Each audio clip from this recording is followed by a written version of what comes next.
जय हिंद साथियों, डॉक्टर संग्राम पाटिल बात कर रहा हूँ।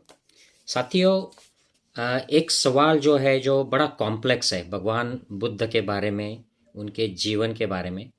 तो ये मिलिंद प्रश्न जो किताब है इसमें ये डिस्कस हुआ है, लेकिन इसमें जो रेफरेंस सिर्फ रेफरेंस मेंशन किया गया है और रेफरेंस कहीं और से है, वो विनय पिटक में है। तो वो दोनों को मिलाकर मैं इस वीडियो में इस बात को रखूँगा आपके सामने।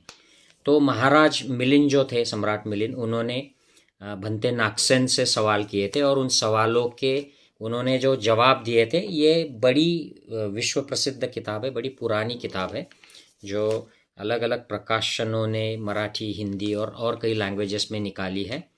तो इस किताब में जो महाराजा मिलिंद है वो भंते नागसेन से सवाल पूछते हैं कि भंते जी, जब भगवान बुद्ध के जीवन में, बुद्ध होने से पहले उनके जीवन में कुछ गुरु आए थे और ये बात सबको पता है, लेकिन फिर भी बुद्ध बनने के बाद भगवान बुद्ध ने ऐसा क्यों कहा था कि मेरा कोई गुरु नहीं है।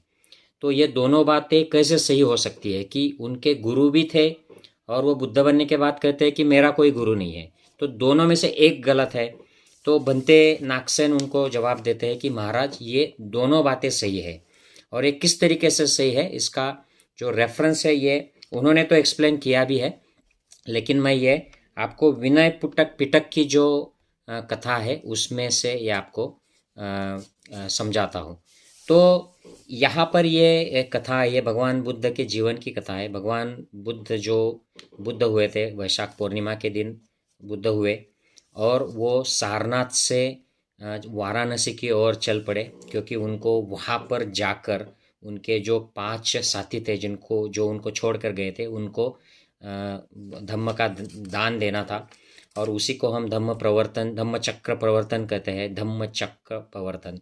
तो वो करने से पहले रास्ते में ही उनको एक उपक नाम का एक साधक मिला, जो बिल्कुल बिना कपड़े पहने उनके सामने आया और उनसे बातें करने लगा और उनको सवाल भी उन्होंने पूछे।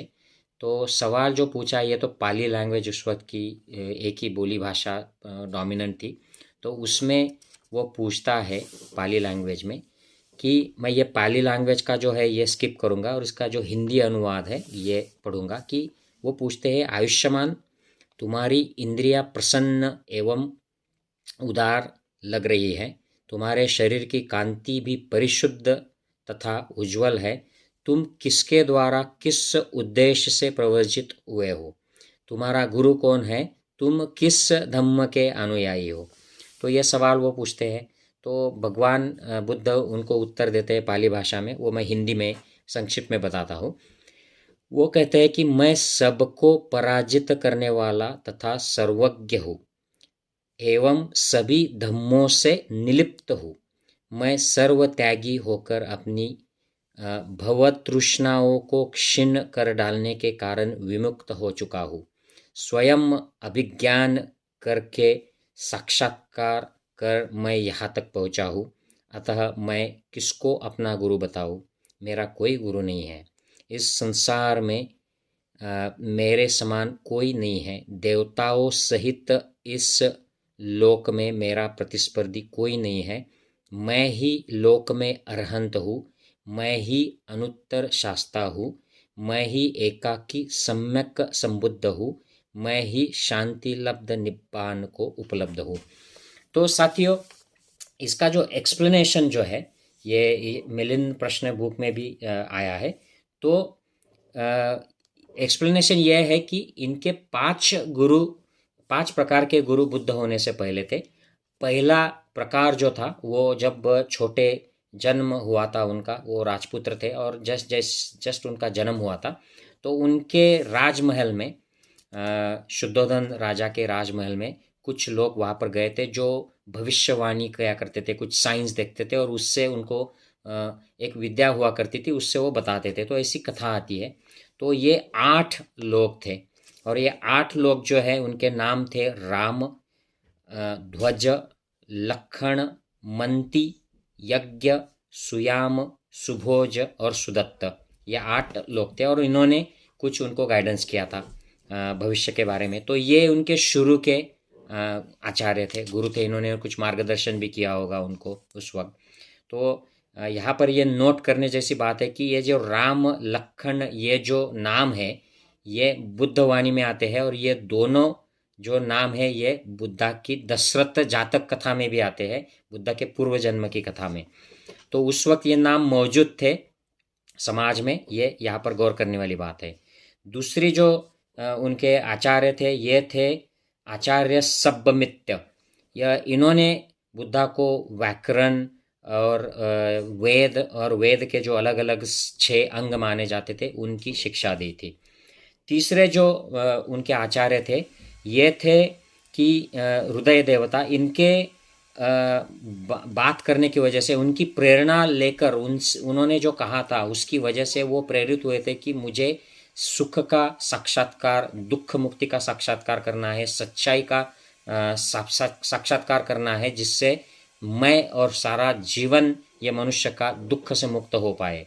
तो इसलिए वो घर से निकल पड़े। तो इनको तीसरा आचार्य माना जाता है, क्योंकि उनसे उन्होंने प्रेरणा ली थी राजपाट छोड़कर श्रावक बनने की, और वो श्रमण बने, और उसके बाद में फिर वो सत्य की खोज में निकल पड़े। और जैसे ही वो खोज में निकल पड़े, उनका पहला गुरु था आचार्य आलार कलाम, और इन्होंने उनको शुरू की कुछ समाधि अवस्थाओं का ज्ञान दिया था, लेकिन उससे उनको सत्य का साक्षात्कार नहीं हुआ था, निर्वाण का साक्षात्कार नहीं हुआ था। तो उन्होंने उनको छोड़कर बड़ी विनम्रता से उनको थैंक यू कहा और आगे निकल गए।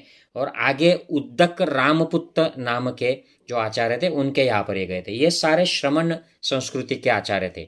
तो उस वक्त ब्राह्मण संस्कृति भी थी और श्रमण संस्कृति भी थी। तो उन्होंने वेद वगैरह ये तो ब्राह्मण पंथ के वो पढ़ लिए थे, सीख लिए थे, और वो अब जा रहे थे ये श्रमण संस्कृति के जो अलग अलग विहार थे, उस वक्त के जो आश्रम थे, उनको वहाँ पर रहकर कुछ समय बिताकर वो ध्यान कर रहे थे। तो आचार्य उद्दक रामपुत्र के यहाँ पर रहकर उन्होंने 8 के 8 सारे ध्यानों की प्राप्ति कर ली। लेकिन 8 ध्यान प्राप्त करने के बावजूद भी उनको सत्य का साक्षात्कार नहीं हुआ, दुखों से मुक्ति नहीं हुई।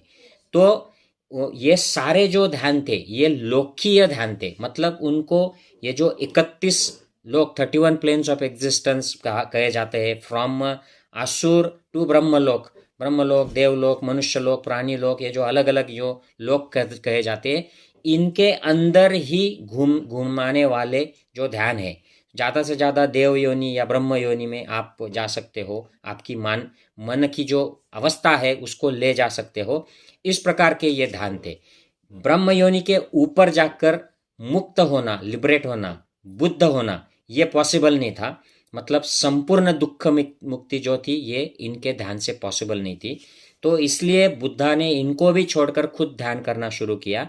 और वो इसलिए कहते कि मैंने खुद ने ये ढूंढ निकाला, ये रास्ता खुद से फिर से ढूंढ निकाला जो खो चुका था, और मैं सम्यक संबुद्ध हूँ। मतलब जब ये रास्ता अस्तित्व में नहीं होता है, लोग भूल गए होते हैं, तो खुद के प्रयत्नों से इसको ढूंढ कर निकाल कर फिर बुद्धत्व को प्राप्त होना, लोकीय अवस्था के परे जाना, जिसे परलोकीय अवस्था कहते हैं। तो परलोकीय ध्यान उन्होंने खोज कर निकाला। जो शील समाधि वाले ध्यान थे वो 8वें ध्यान तक लेके जा रहे थे, लेकिन प्रज्ञा का अभ्यास कर कर अपने अनुभव से बुद्ध अवस्था प्राप्त करने वाली जो टेक्निक थी वो उन्होंने खुद ढूंढ कर निकाली। तो वो कहते हैं कि मेरा इस प्रोसेस में गुरु कोई भी नहीं है। मैं किसी को इसमें गुरु नहीं मानता हूँ, क्योंकि मेरा कोई गुरु नहीं हो सकता है, ये मैंने खुद ढूंढ के निकाला है अपने प्रयत्नों से। तो इस माने में पूर्व लाइफ में उनके अनेक प्रकार के गुरु होकर भी वो सिर्फ लोकीय अवस्थाओं तक का ही उनको ज्ञान दे पाए थे। परलोकीय अवस्था बुद्ध होने के लिए उनको इन गुरुओं का फ़ायदा नहीं हुआ था, इसलिए वो कहते हैं कि मेरा कोई गुरु नहीं है। I hope this all makes sense, and I will see you in next videos. Take care. Bye bye.